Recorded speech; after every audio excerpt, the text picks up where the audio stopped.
So this is part 16 of the FZ600. I guess we should be making pontoons or an ark or something. I don't know. There are things we can get done today, but I always try to keep some projects for days like this. Now, one thing about the FZ600 project, there's just an unlimited amount of parts to work on. It seems like they grow overnight. I come back and there's an extra couple of fairings. And the last time Mark was here, we didn't get a chance to lay out decals. We wouldn't be able to shoot any clear on this anyway today. But as I look around, I guess I could work on the seat. And I guess while it's really raining out there, I ought to just get this wheel off the workbench because we're expecting Vlad to bring his project over soon. I wanted to get this workbench clean if I could. Things with the wheel, it's a small thing, but I wanted to see how it was going to look once I had it mounted on a bike. And maybe today this would be the best thing while it's pouring, absolutely pouring out there. Get this installed on a bike and get a look at it. Either way, it's going on a bike. The tire that's on there now is it's probably got a few miles left, but I don't like to run, especially the front tire, down to the last nitty-gritty. Now, a little tip I thought I'd put on the video, you know, for those of us who ride all winter, you would almost everybody, except the really tough guys, have a heated jacket, a heated vest, or heated gloves. Well, I had always had a problem with this little gizmo that comes with the controls to turn the heat up and turn the heat off and adjust it. Where do you put this that it isn't in your way? Well, I found out on this, the most convenient spot for me that I could get to it without really getting discombobulated was right on my jacket. And what I did, real simple, I put a piece of Velcro on the jacket. In the summer, I can just take a heat gun and pull the Velcro off. And then just to make sure it didn't go flying off, I put a zip tie on there. Just poked a little hole with an ice pick. So now this is permanently a part of the jacket. Now the second part of this that can be annoying, and if you ride all winter, you know, these wires that would go to, if you had other heated accessories, they constantly, as you're walking around, they're flopping around and everything. So what I did, I took and put a little key ring, just hooked it to the jacket, and a little piece of Velcro to keep these up out of the way. And then when I plug in the heated jacket, the only wire that I have to deal with is the wire that plugs in to the battery. So that it doesn't sound like that would be a big deal, but getting those wires up out of the way, and it's very adjustable because if they're too tight, I can just make the Velcro a little looser. Too loose, and I've taped the two wires together because otherwise these just seem to wind up, they're always in an inconvenient spot. And I've even seen people that as they're riding down the road, this is flapping on the side of the bike and marring up the paint and everything. So nice little tip. Hope those of us that ride all winter, that might be something you can put in the bank. And just mentioning one other thing, even if you don't use it to balance wheels, use it to paint wheels or whatever. This is a $25 Harbor Freight tool, and boy, it has paid for itself. I bet we've painted 20-25 wheels on that. And it's just a tool I couldn't live without. And you can balance wheels with it pretty good too. Well, you can hear that rain. So I just wanted to see, actually one of the things I'll get to see this bike for the first time with the two green wheels. We have our extra set of wheels up here, and it's really convenient having a spare set of wheels for, actually it's convenient having a whole spare bike, thanks to Luciano. Anyway, first thing is I got to arrange the garage so I can get the front of this bike under the come-along. I like to do this kind of work with the bike hanging from a come-along. I have a front stand, I'm more comfortable. The thing with a come-along, it can never fall off the come-along. It can shake side to side, but it can never be. When you have something that's mounted to the ground, it can always do this. And basically, I'm out in the garage alone most of the time. This could really be a problem. Now, I wanted to share a funny story. This is really not a funny story, but there was a time we had a big giant snowstorm. And Karen wanted to run to the store to get some loaf of bread or something. And she came out to the garage to see how I was doing. Of course, I was out here freezing. and I didn't even have the right clothing on, or jacket, or the electric heater wasn't out here. I was really freezing. And what she did, and God bless her soul, that I always tell her, make sure you lock the garage. She came by, said, I'm going to the store, I'll be right back, and then locked the garage. And I didn't know she locked the garage. And I was out here freezing and freezing. I said, man, I gotta go get a cup of coffee. I'm so cold, it's unbelievable. Well, I was locked into the garage. And of course, a half hour later, she came back, came out to the door and saw what she did, and then said, I'll go make you a cup of coffee. But by then, my lips were blue. That is a true, absolutely true story. Just something worth mentioning that I think is important. Whenever you're using a come-along, and these are about 25 bucks in Harbor Freight, the strap is a 2,000-pound strap. But what's really the advantage to this is, I can raise this, I can move it, I can twist it. And I have to, in my shop, since I almost never have a helper here, everything has to be like you're doing it on your own. But one of the things to remember is when you put the strap around, and every bike is different, what I try to always do, make sure you don't pinch any cables, pinch anything. Sometimes you have to get it underneath the frame. But it can be such a useful tool. And I think from a safety point of view, that is definitely way safer than, and I have two of these stands that, well, I'm sure they're safe up to a point, but I always think if you're working on the front end and the bike starts tipping over, I don't think you're going to save it. And in my case, it would be dominoes. It'd fall into another bike, and I'd have, you know, like one of these domino things that they show on the YouTube. But anyway, this is a good suggestion if you're going to change a tire, change a wheel. And you can use I know Luciano has one too. I don't know if Glenn has one. But super, super safe. And that's the big thing with me. So now the first thing, and this is kind of redundant, pull the calipers first. Get them tied up out of the way. Loosen up the bolts and pull the wheel. Now because I have everything Loctited on the front here, sometimes this can be a little bit of a nuisance getting the bolts out. But I think that Loctite, I just sleep better at night knowing some of these are Loctited in. Once these bolts are out, the calipers can slide right out. And what I do, I just zip tie them up out of the way. It's always easier. And I know I've heard people say, and I've even tried to do it, and I've gotten frustrated. I know you can change the wheel without taking the calipers off on some bikes. This one you can't. And I guess most you can't, but I'm not going to try to make a contest out of it. The manual says pull the calipers, just easier to pull the calipers. Now on most bikes too that have a speedometer cable, which these old bikes almost all have, they didn't invent electricity back then. This is always an important thing. And I don't want to get any grease on a disc if I can help it. Anyway, now once that's off, I can slide the caliper back carefully, don't scratch the wheel. Check that in this case, I got plenty of material left on the pads. And I just get a couple of zip ties and carefully tie that up somehow out of the way, piece of string, a zip tie, anything. Now it's that zip tied up out of the way. One of the things I wanted to mention about that I love about this bike, the brakes on this bike are really, really, I think they're way ahead of their time. These are really a nice set of brakes, both front and back. And not all of these old bikes have really nice brakes. This one does. Next step of the two, and some of the bikes, and by the way, like the modern Kawasaki's are similar. Some of the bigger bikes have 4 bolts holding the axle. And the old GS has like C-clamps, a really antiquated design. But on this bike, and this is because everything's Loctited, it really doesn't slide right out. You have to work it out. But I'm willing to pay the price to have all this stuff Loctited up. Blue Loctite, not red, unless you really want to strip some screws. But it takes a little extra time. These have to be loosened.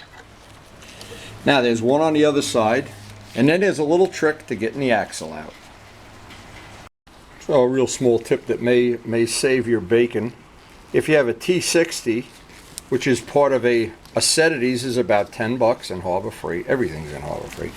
What happens with this, the 60, is a perfect fit to pull that axle cap out. And if you don't know that, and you have to buy that special wrench or special Allen wrench, you have to buy an expensive tool. This is part of a $10 set.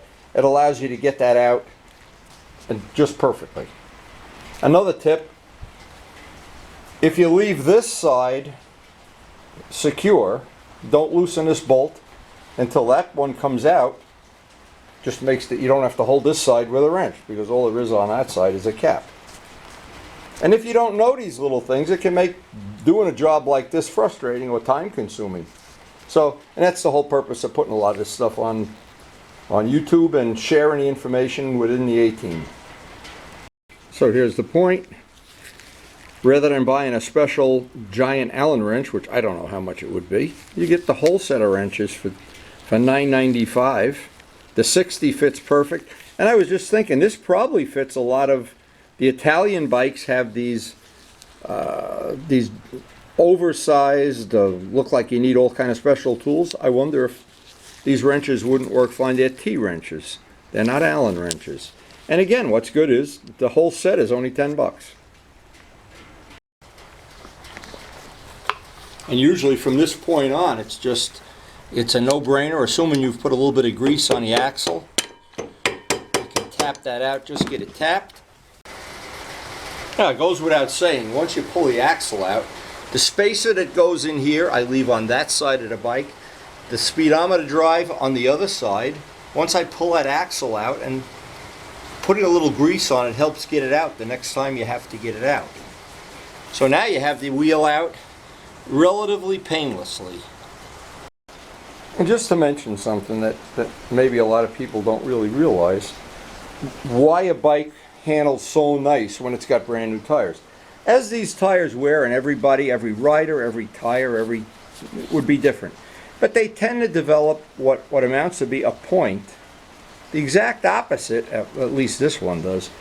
If you do a lot of hard cornering, you wear the tire into the shape of a K81, to where when it goes in, when you're entering a turn, it wants to fall in. Well, a new tire, of course, totally cures that. But that, in combination with the back tire having a flat spot, gives you this in the handling department. So what I'm getting at is these tires, and these are not soft track day tires, but the soft track day tires tend to really wear that edge right out very quickly. These now, this is going to be interesting because we have a brand new Bridgestone on the back. This is going to be a brand new Pirelli on the front. It's going to be fun to see how this combination works out. When they're brand new tires, the first couple thousand miles should be really nice. And I know you can get a set of wheels for a lot of bikes, a lot of sport bikes especially. You can get a set of wheels relatively inexpensively. I think it's the biggest bargain in the world, having two sets of wheels for a bike. Or the best thing of all, the absolute, is just have a whole spare bike. And we're lucky enough to have that. Now, something I always try to do, anytime I have a bike apart, or part of it apart, I try to think, what else can I do while this is apart? That would make sense. Well, I cleaned all up in the side of the forks you can't really see. I will clean the calipers, of course. And the biggest thing, now, and this is really a big thing, on some bikes, like the GS, when I have the front wheel off, cleaning the front of the motor and the pipes is a piece of cake. Well, this bike, I can just get a soft brush and clean off all the bugs and everything that are up by the radiator. That's about all I can do. But getting everything nice and clean in here before I put the wheel back on, everything else from this point is just reverse what we did in the first half.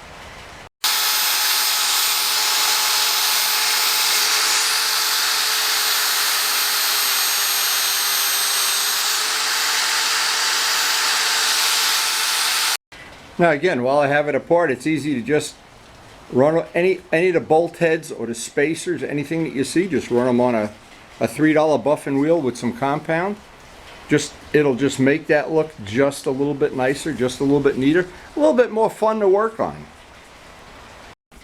And I like to even run all of the Allen bolts that I'm putting back in there. Just run them a minute a piece on the little drill buffing wheel. Cleans them right up. Probably overkill, but and not many people are going to see it or notice it, but I don't really care. I see it. And when a bike's just sitting in the garage and you're looking at them, sometimes you don't even know what looks special about them, and you know, ooh, all the bolts are polished. Wow. I always try to clean the speedometer drive gear as good as I can. Clean all in here. Put a little bit of grease down in there. A little bit of grease down at the gear. Wipe it off with WD-40 a little bit. Ensure that I have some lubrication. I'm not driving a bunch of grit down in there.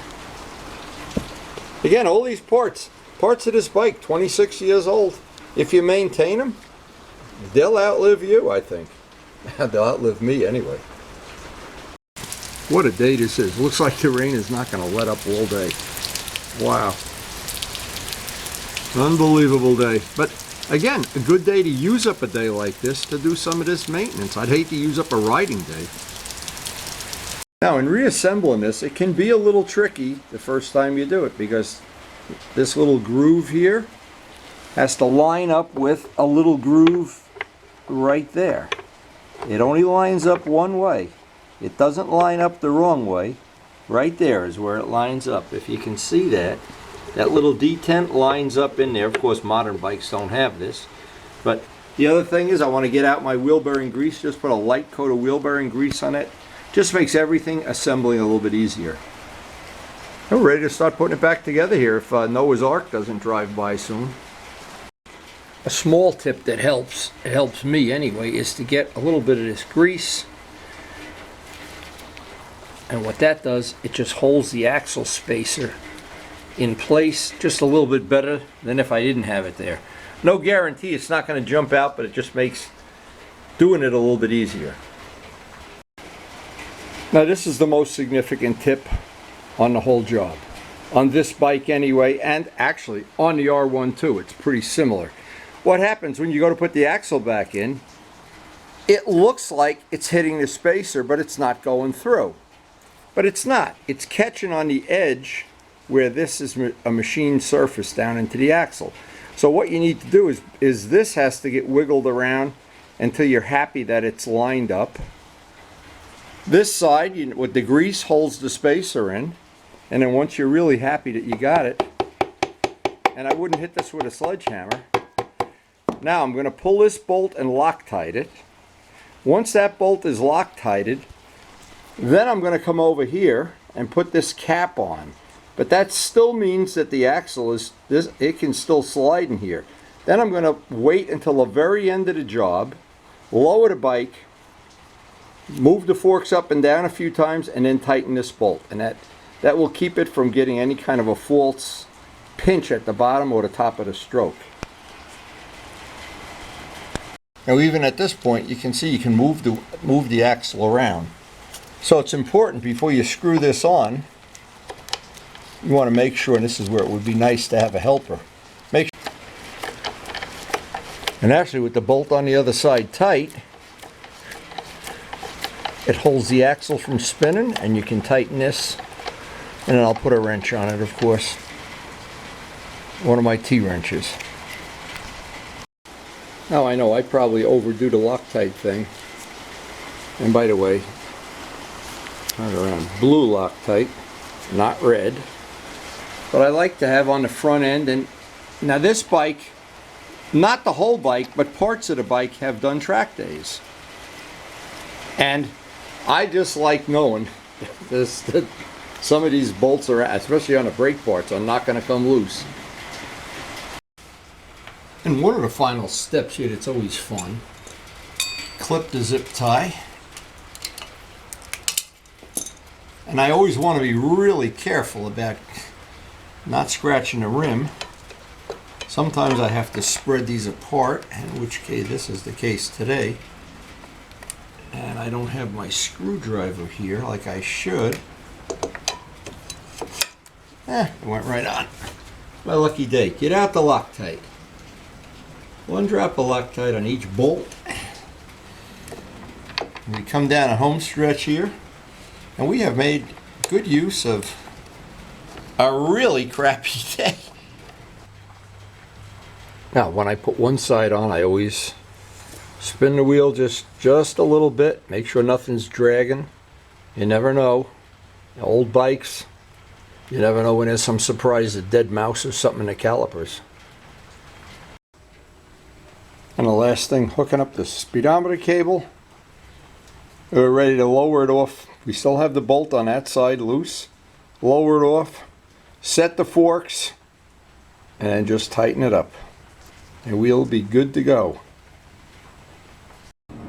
Another thing too, I always have my book.